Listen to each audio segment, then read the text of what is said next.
नमस्कार दोस्तों, बकवास टेक की बात। तो आज की इस वीडियो में हम बात करने वाले हैं मेलट्रॉप टेबल के बारे में, जो हमने खरीदा है आइकिया से। और इसे यूज़ कर सकते हैं हम डाइनिंग टेबल या अपने लिविंग रूम में या किसी भी एक ऑर्डिनरी टेबल की तरह। तो हमें ये पैकेज इस तरीके से 2 पैकेट्स में रिसीव होता है। तो चलिए जल्दी से इसको खोल लेते हैं। और आपको बता दूं कि मेलट्रॉप नाम से ही आइकिया में बहुत सारे साइजेस के टेबल आते हैं। यहाँ हमने जो लिया है वो 125x75 सेंटीमीटर यानी कि 49 इंचेस के आसपास। और इस टेबल के साथ ही हमने खरीदा था अड्डे नाम से 4 चेयर्स, जिसकी वीडियो मैं ऑलरेडी पहले बना चुका हूँ। लिंक आपको ऊपर दिख रही होगी। अब लीजिए, डब्बा खुल चुका है और सारी चीज़ें आ चुकी हैं बाहर। और इस प्रकार हमने इसे सजाकर रख दिया है। आप यहाँ देख सकते हैं, ये कुछ हमें टूल्स मिलते हैं और साथ में मिलता है हमें एक स्पैनर।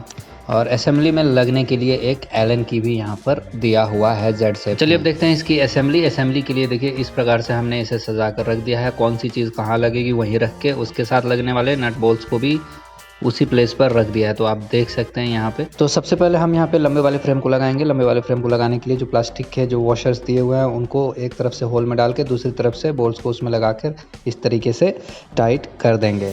समझ में नहीं आया तो चलिए आपको नज़दीक से दिखाते हैं जूम करके।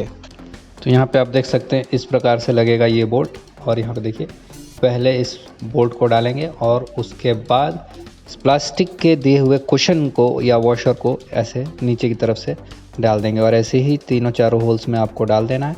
डालने के बाद ऐसे पलट करके जो डाइनिंग टेबल का मुख्य फ्रेम है उसमें इसे टाइट कर देना है। ये मेटालिक फ्रेम्स है। अब चलिए बढ़ते हैं अगले स्टेप की तरफ। तो अगले स्टेप में आपको इस दूसरे फ्रेम को यहाँ पर अभी रख देना है। अभी टाइट नहीं करना है, इसे सिर्फ रख दीजिए। चौड़ाई पे रखे हुए इस मेटालिक फ्रेम को इस लंबाई वाले मेटालिक फ्रेम के साथ जोड़ने के लिए देखिए यहाँ पे कॉर्नर में एक जुगाड़ दिया हुआ है। तो इस कॉर्नर कनेक्टर को हम इस प्रकार से लगा देंगे दोनों ही तरफ। और दोनों ही तरफ लगाने के बाद अब बारी आती है इसमें लेग्स को लगाने की। तो ये देखिए लेग्स में एक होल बना हुआ है कॉर्नर में। वो होल जो है वो इस प्रकार से कॉर्नर में आएगा। और एक लंबा बोल्ट मिला हुआ है साथ में। उस बोल्ट में वॉशर लगा के ऐसे कॉर्नर में इसे टाइट कर देंगे। पूरी तरीके से टाइट नहीं करना है, सिर्फ हैंड प्रेशर से जितना हो पाए उतना ही करना है। और अब चारों लेग्स को सेम इसी प्रकार से हैंड प्रेशर से बोल्ट लगाकर टाइट कर लेंगे। ये देखिए, आपको फिर से यहाँ दिखा देता हूँ कि इस कॉर्नर वाले होल को अलाइन करते हुए इस प्रकार से पहले हैंड प्रेशर से ही मैंने इस बोल्ट को टाइट किया। और सेम टू सेम इसी प्रकार से अब दूसरी तरफ भी हम चौड़ाई में दोनों ही लेग्स को लगा देंगे।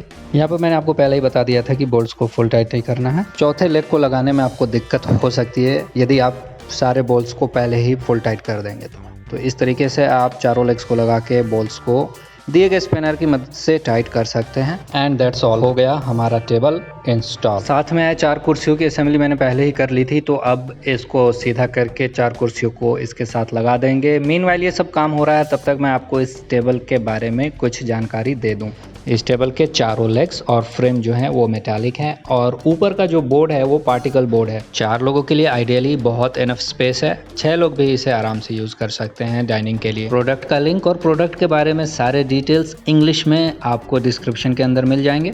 और घर में यदि बच्चा है तो इसके ऊपर बोर्ड गेम्स खेल सकता है, कलरिंग कर सकता है, क्राफ्ट वगैरह बना सकता है। बाहर फर्नीचर शॉप से लकड़ी या प्लाईवुड का डाइनिंग टेबल यदि आप लेने जाते हैं तो कम से कम 20,000 रुपये का खर्चा पड़ता है आपको। लेकिन यहाँ 10,000 के अंदर 8,000 में ही 4 कुर्सियों के साथ ये वाला टेबल आपको आ जाता है। मजबूत का मजबूत, साफ का साफ। प्रोडक्ट क्वालिटी की बात करें तो क्वालिटी इसकी बहुत अच्छी है। देखने में भी काफ़ी सुंदर है यह टेबल। और यदि असेंबली की बात करें तो आपने देखा ही, आसान है लेकिन थोड़ा टाइम टेकिंग है, थोड़े स्किल की ज़रूरत पड़ती है। मेलट्रॉप टेबल में आपको 2 साइजेस के टेबल आते हैं। तो यदि ये एक बड़ा वाला साइज़ और एक छोटा वाला साइज़ को आप दोनों को जोड़कर एक साथ रख देते हैं तो वो आराम से आपको 8 to 10 पर्सन्स के लिए डाइनिंग स्पेस मिल जाएगा। Overall it's very good. तो चलिए ठीक है, हमारी असेंबली भी हो गई और हमने इसे कुर्सियों के साथ लगा भी दिया। तो आज की इस वीडियो के लिए इतना ही दोस्तों। मिलते हैं अगली वीडियो में किसी अन्य जानकारी के साथ। तब तक के लिए बाय बाय। जय हिंद, जय भारत।